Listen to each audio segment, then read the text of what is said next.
खबरों में बने रहने के लिए बेल आइकन दबाएं और फर्स्ट इंडिया न्यूज को सब्सक्राइब कीजिए। कांग्रेस के महामंथन की रायपुर में कांग्रेस का 85वां राष्ट्रीय अधिवेशन हो रहा है और इसमें शामिल होने देश भर से कांग्रेस नेता पहुंचे हैं। राहुल गांधी और सोनिया गांधी भी अधिवेशन में शामिल हो रहे हैं। स्टीयरिंग कमेटी की बैठक में तय हुआ कि CWC का चुनाव नहीं होगा और कांग्रेस अध्यक्ष मल्लिकार्जुन खड़गे को सदस्य नॉमिनेट करने का अधिकार सर्वसम्मति से दिया गया। अधिवेशन में कांग्रेस पार्टी के संविधान में संशोधन पर भी विचार किया जाएगा। 24, 25 और 26 ये 3 दिन अधिवेशन चलना है। आज का दिन लगभग समाप्ति की तरफ। अलग अलग मुद्दों को लेकर अलग अलग समितियां बनी हैं जो उन पर मंथन कर रही है। लेकिन इस मंथन के बीच में अमृत काल में क्या अमृत कांग्रेस इस अधिवेशन के जरिए निकाल पाएगी, यह सबसे बड़ा सवाल है। क्या कांग्रेस में मंथन बस इस बात को लेकर ही होगा कि 2024 में कैसे मजबूत विपक्ष की भूमिका के लिए खुद को तैयार कर पाए, यह मंथन इस बात को लेकर भी होगा कि मोदी सरकार को चुनौती देते हुए खुद को रिपीट कर पाए। मल्लिकार्जुन खड़गे ने अधिवेशन से पहले एक बयान दिया था कि विपक्ष की तमाम पार्टियों को एक साथ एकजुट होने की जरूरत है। तो क्या इस अधिवेशन के बाद उन विपक्षी पार्टियों को यह संदेश दे दिया जाएगा कि हां, हम तैयार हैं, एक अम्ब्रेला के नीचे आइए। हमारे साथ कंसल्टिंग एडिटर अमित मिश्रा जी जुड़ गए हैं। अमित मिश्रा जी, इस अधिवेशन में मंथन हो रहा है सर, अमृतकाल देश भर में चल रहा है। क्या इस मंथन में कोई अमृत की बूंदें आपको दिखाई दे रही हैं जो कांग्रेस को कम से कम इतना जिंदा कर दे कि विपक्ष की भूमिका के लिए 2024 में तैयार हो जाए?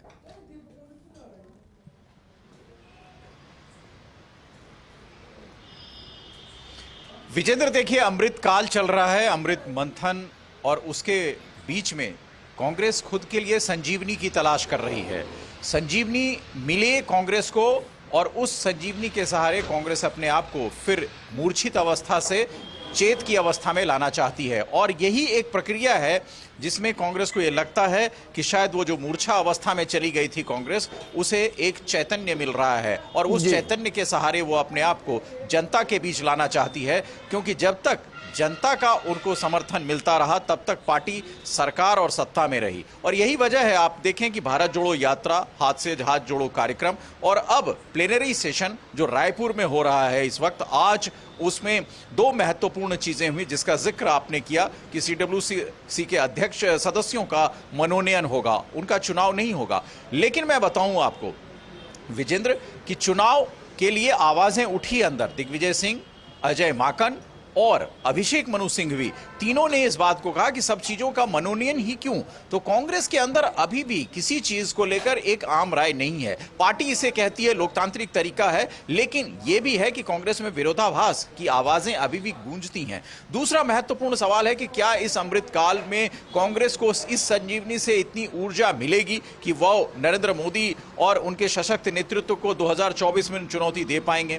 ये एक प्रक्रिया होगी और संभवतः कांग्रेस को लगता है कि उसकी जमीन जो खोती जा रही है, अब वो उस जगह पर पहुंच गई है जहां से वो और नीचे नहीं जा सकती। तो वहां से उसका गेट बैक जो है, वो कमबैक संभव है। तो उसी कमबैक की ठीक है सर, आप कह रहे हैं रसातल से कम से कम धरातल की तरफ तो कांग्रेस आए।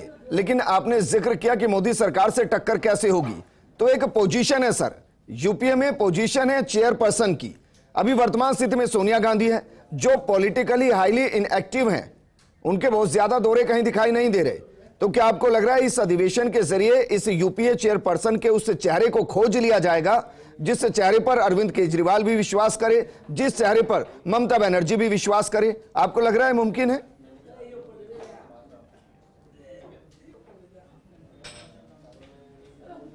विजेंद्र, देखिए, 2 बातें हैं। यूपीए का गठन कब हुआ था, इस बात की जानकारी हमें होनी चाहिए। यूपीए का गठन तब हुआ था जब कांग्रेस 140 के आसपास सीटें लेकर 2004 में आई थी। उस समय कांग्रेस किसी दल के साथ नहीं जुड़ी थी। दल की अपनी भूमिका होती है, अपनी महत्वता होती है और अपनी जरूरतें राजनीतिक बुनियाद के हिसाब से दल चुनता है, क्योंकि उसको यह लगता है कि सत्ता से बाहर ना रहे। कांग्रेस जब 140 सीटें लेकर आई विजेंद्र, तो यही वामपंथी थे जो सबसे ज्यादा कांग्रेस से अलग रहे। 60 सीटों को लेकर उन्होंने कांग्रेस पार्टी को बाहर से समर्थन दिया। तो यह राजनीति की अपनी भूमिका, अपनी महत्वाकांक्षा और अपनी खोज हो जाती है कि वो विषयों को अपने समानांतर ढूंढती है और उसमें समावेशित होने की कोशिश करती है। तो यूपीए का अध्यक्ष सोनिया गांधी को बना दिया गया। अभी विपक्षी एकता जो है वो कमोबेश खटाई में है, कहीं वो दिखता नहीं है। क्या ममता बनर्जी कांग्रेस के साथ चलेंगी, क्या अरविंद केजरीवाल कांग्रेस के साथ चलेंगे, ऐसे तमाम सवालात हैं इस वक्त। लेकिन इस सवाल के बीच से कांग्रेस को रायपुर में इसका जवाब ढूंढना पड़ेगा और उसकी कोशिश आप देखें मल्लिकार्जुन खड़गे ने अपने एक बयान के जरिए की है। लेकिन उसकी स्थिति क्या होगी, उसका प्रारूप क्या होगा, उस विषय पर कांग्रेस को बहुत स्पष्ट होना पड़ेगा और कांग्रेस को उसमें अपने त्याग की भूमिका निभानी पड़ेगी, क्योंकि देश भर में कांग्रेस अपने आप को कहती है कि राजनीतिक दल के तौर पर भारतीय जनता पार्टी के अलावा मैं ही हूं। उस भूमिका में अगर क्षेत्रीय दल वहां जो जिस राज्य में आप मजबूत हैं उस राज्य में क्षेत्रीय दल आपसे सीटें मांगते हैं तो उसका क्या, क्योंकि दूसरे क्षेत्रीय दल भी आपकी जमीन पर खड़े होने की कोशिश करेंगे विजेंद्र। तो क्या वो जमीन कांग्रेस देना पसंद करेगी, ये एक महत्वपूर्ण सवाल है जिसका जवाब कल संभवतः प्लेनरी का जो सेशन है उसमें वक्ता जो है अपने अपने तरफ से रखेंगे। फिर उस पर पार्टी एक कमेटी बनाने जा रही है विपक्ष से बात करने की और वो अंतिम फैसला लेगी। ठीक है सर, लेकिन आपने 3 शब्द इस्तेमाल हुए कि एक मैं ही हूं। आपने यकीनन इस चीज को नोटिस किया होगा, जब स्टीयरिंग कमेटी की बैठक चल रही थी उसमें जितने भी मेंबर थे सबके सामने एक एक नेम प्लेट रखी थी जिन पर उनका नाम लिखा था, लेकिन सिर्फ मल्लिकार्जुन खड़गे थे जिनके सामने के प्लेट पर लिखा हुआ था कांग्रेस प्रेसिडेंट। क्या वो ये कहना चाह रहे थे कि हां मैं ही हूं, आप इधर उधर मत देखिएगा?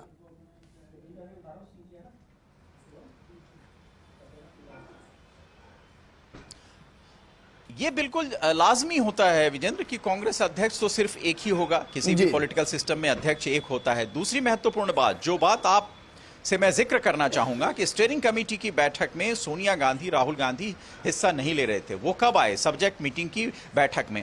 क्यों? क्यों उन्होंने एक तरीके से मल्लिकार्जुन खड़गे के ऊपर भरोसा जताया और उनको लगा कि अगर बैठक में, स्टीयरिंग कमेटी की बैठक में गांधी परिवार का नुमाइंदा बैठता है तो वो ओवरशैडो हो जाएगा मल्लिकार्जुन खड़गे का कद। तो इसलिए एक तरीके से उसको जो है पूरा स्पेस देने की कोशिश की गई कि हां खड़गे ही पार्टी हैं और पार्टी में खड़गे को समाहित होना पड़ेगा। इसके लिए जो भी बड़े नेता हैं वो खड़गे के इर्द गिर्द उनकी बातों को सुने, उनके साथ अपने संबंध बनाए और उनके साथ राजनीतिक संवाद करें। तो ये एक बड़ा संदेश है। लेकिन मैं फिर कहूंगा विजेंद्र, कांग्रेस में जो दिखता है वो होता नहीं है, क्योंकि पर्दे के पीछे की राजनीति जो है वो निश्चित तौर पर जो सीडब्ल्यूसी भी मनोनीत होगी, जो चुने जाएंगे सदस्य, अध्यक्ष की मर्जी के साथ साथ उसमें गांधी परिवार की ही मर्जी चढ़ेगी कि कौन कितना लॉयलिस्ट है, उसको पद उसी तरह से दिया जाएगा। तो ये तमाम बातें हैं जो जनता भी समझती है। सर, आप पद का जिक्र करें, चूंकि मैं राजस्थान में बैठा हूं और आपने कहा कि जो दिखता है वो होता नहीं है, तो जरा ये बताइए सर, क्या इस अधिवेशन में कांग्रेस राजस्थान में जो दिख रहा है और जो हो नहीं रहा है वो होता हुआ दिखाई देगा? उस पर कुछ मंथन होता हुआ दिखाई देगा?